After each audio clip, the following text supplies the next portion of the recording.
My wife confessed she only sees me as a friend, so I set boundaries, and now she's struggling with the change. My wife and I recently started couples therapy, and during one of our sessions, she dropped a bombshell. She confessed that she was no longer in love with me and only saw me as a best friend. She told me that she loved me, but it was purely in a platonic way.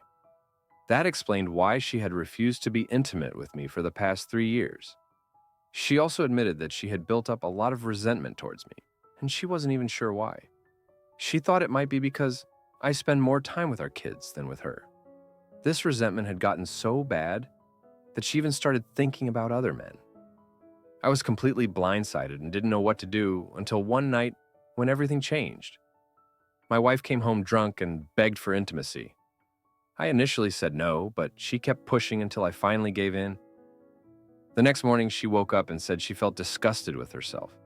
She reiterated that she sees me as a best friend and that she's always had a rule about never sleeping with friends.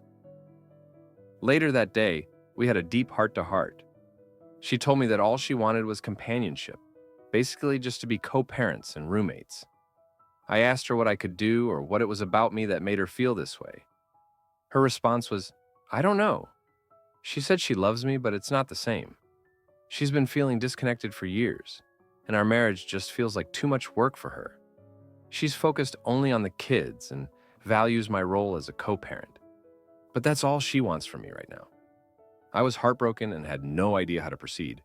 Update 1. The word resentment really stuck with me. It ate away at me, knowing that my wife couldn't even explain why she felt this way.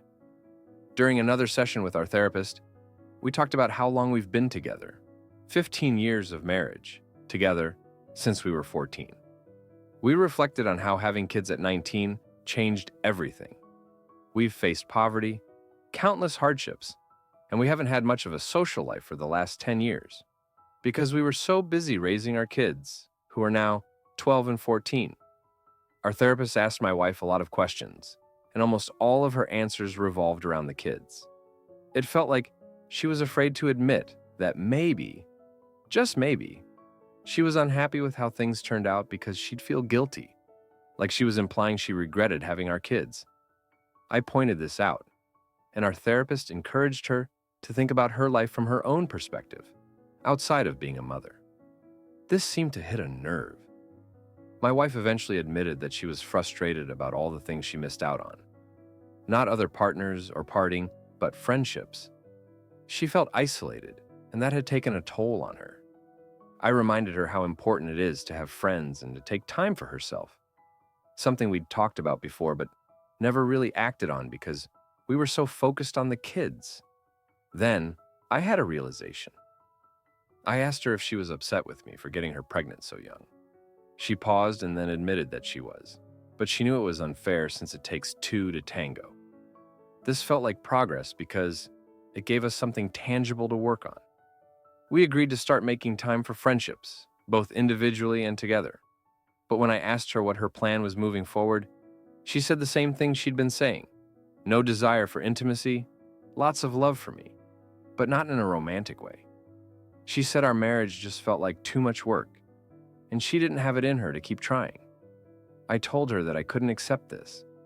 I needed to be with someone who was fully invested in our marriage, someone who was willing to work towards resolutions and maintain an intimate relationship. I told her I loved her deeply and wanted to make things work, but if this dynamic continued, divorce would be the only outcome. She was upset, and we ended the session on a bleak note. I left feeling discouraged but determined to try the 180 method, where I would emotionally distance myself to protect my heart. Update 2. I started the 180 method that very day. I told my wife that things were going to be different. I would respect her desire for a co-parenting, roommate-like dynamic, but I made it clear that I wasn't happy with it. I began to build distance, focusing on myself and being short and transactional in our interactions. When she asked for help with personal matters, I declined. This shocked her, and she accused me of being petty. But I calmly explained that she was now fully in charge of her own life and issues. A few days into this cold and distant behavior, my wife was visibly upset and stressed. Normally, I would have comforted her, but this time I didn't. That night, she broke down crying.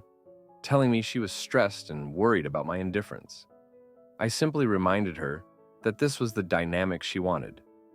It was hard to be cold and distant because I still loved her deeply, but I knew I had to stick with it. Over time, she started reaching out to me more, trying to reconnect. When I sent her a text outlining our financial responsibilities, splitting everything 50-50, she lost it. She accused me of blindsiding her, but I told her that friends go 50-50, and as her friend, I expected nothing less. This seemed to open her eyes to how much she had taken me for granted. While the 180 method was working in some ways, I still felt sad about our situation. But I remained hopeful that our marriage could improve, even though I was prepared for the possibility that it wouldn't. We continued with couples therapy, committed to either rekindling our marriage or ending it amicably. No matter what, I knew I would always love my wife, but I also knew I couldn't live in a marriage without intimacy. Update 3. 9 weeks into the 180 method, I started seeing positive changes. Over Memorial Day weekend, my wife asked me to go out for coffee to talk, something that hadn't happened in years. I was nervous but agreed, and we went to a local coffee shop. The conversation was constructive. She shared a lot about her feelings and even asked for my help. I told her I still loved her deeply and wanted us to reconcile, but I also explained why I had been so distant lately. I was protecting myself from the pain of rejection and neglect. Then I proposed a plan focused on self-accountability. We agreed that each of us is responsible for our own happiness.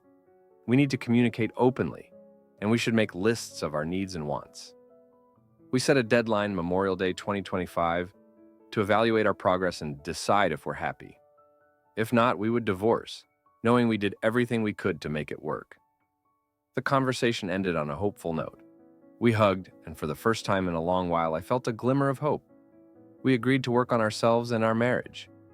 I decided to stop the 180 method and focus on rebuilding our relationship, while my wife committed to therapy and improving her mental health. We've also started exploring new ways of being intimate, and for the first time in years, I feel like there's a chance we could make this work. Commentary time. This is a deeply emotional and complex journey, and my heart goes out to OP for handling such a painful situation with patience, thoughtfulness, and strength. OP's wife revealing that she only sees him as a friend after so many years together must have been a devastating blow, especially when it came with the confession of resentment and detachment. It's clear that OP genuinely loves his wife and was willing to do whatever it took to salvage their relationship, even if that meant setting tough boundaries to protect his own emotional well-being. The fact that OP used the 180 method shows how determined he was to regain control of the situation and find clarity. Sometimes, when someone is emotionally disconnected or taking you for granted, creating that space can be the wake-up call they need. It's a hard decision to pull away from someone you love, but it was necessary for OP to show his wife the consequences of her actions. She wanted a roommate-like relationship, but OP wasn't willing to settle for a life without intimacy and emotional connection.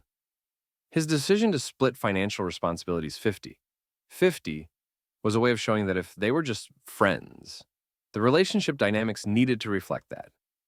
What stands out is OP's resilience, especially when his wife started to reach out and realize how much she had taken him for granted. The conversations about accountability, communication, and setting a deadline for evaluating the relationship show that both OP and his wife are committed to figuring things out, either to rebuild their marriage or to part ways on healthier terms. It's so important to have that open dialogue, and the fact that they're both in therapy and working on themselves is a hopeful sign. While the future is still uncertain, the fact that they're exploring new ways of being intimate and reconnecting gives some hope that this relationship can be saved. OP's courage to set boundaries, while still remaining open to the possibility of reconciliation, is a testament to his emotional strength and desire for a fulfilling marriage. Before we wrap up, if you found this story thought-provoking or relatable, don't forget to like the video, share your thoughts in the comments, and subscribe to the channel for more stories like this. Thanks for listening, and I'll see you in the next video.